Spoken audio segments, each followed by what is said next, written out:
Today I'm going to show you guys how to create this look using all Wet n Wild products. So let's get started. I actually don't have any Wet n Wild brow products, so I had to do my brows off camera, but let's move on to priming the lids. In my opinion, Wet n Wild have probably one of the best eyeshadow primers from the drugstore.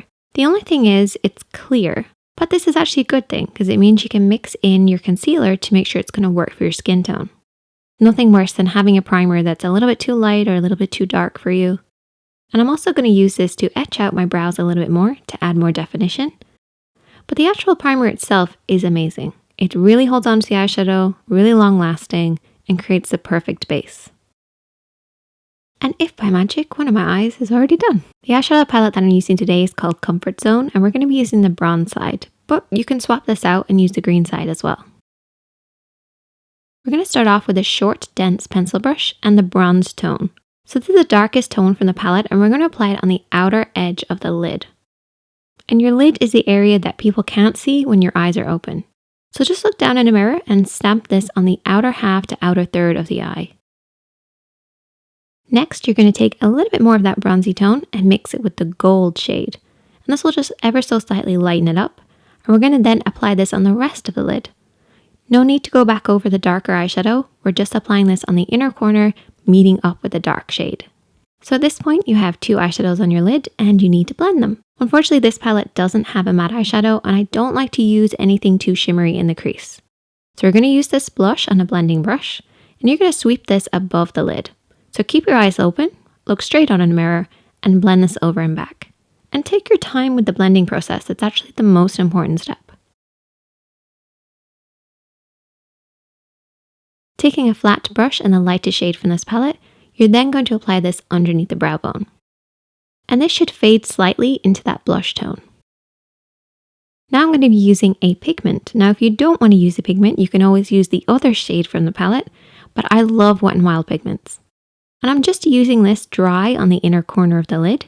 If you're looking for some good loose pigments, definitely check out Wet n Wild. And then to finish, I'm going to apply a little bit of that lighter shade just on that inner corner.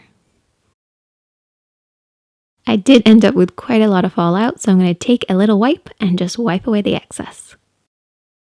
On the waterline, I'm going to be using a bronzy gold tone instead of using a black. This is a great way to add that bronzy tone and bring out the colors on the lid. Then we're going to curl the eyelashes and apply some mascara. This is actually one of my favorite mascaras, not just from Wet n Wild, but just in general. I think this is my third tube I've gone through. I love the way that it catches and separates the lashes. It has a little ball at the top as well, so you can really pinpoint areas that you need to really catch. Unfortunately, my lashes aren't really up to scratch at the moment, and in real life, I would probably leave it like this, but on camera, I need some falsies. Moving now onto the face, I love that Wet n Wild have categorized their foundations from cool, warm, and neutral. It just makes things so much easier and it actually labels what it is on the actual bottle itself.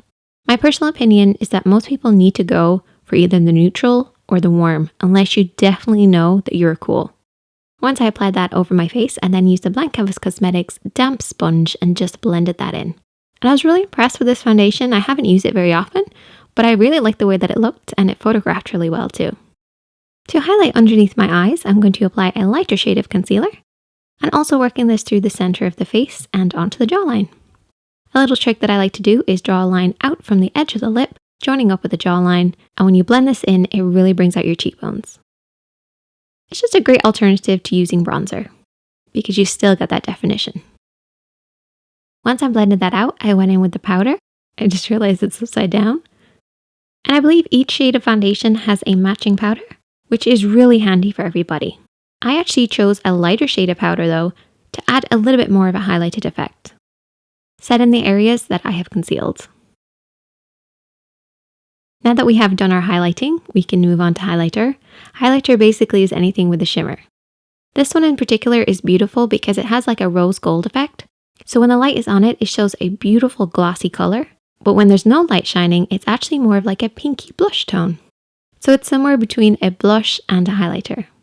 And I love it. Unfortunately, you wouldn't use that kind of blushy tone on the rest of your face. For the rest of the face, I'm going to use a lighter shade of highlighter for places like my nose and Cupid's bow. You wouldn't want to use that other highlighter here because it can kind of look a little bit splotchy, but when you're applying it on the cheeks, you can get away with it because it does look like blush. Now it's time for the lips. I was going to go for more of a plummy reddy tone, but I actually went for more of a peach. But first of all, gotta line those lips. Unfortunately, I don't have a Wet n Wild pencil, so I just use one by Primark. And I always use one shade darker in my pencil compared to the lipstick.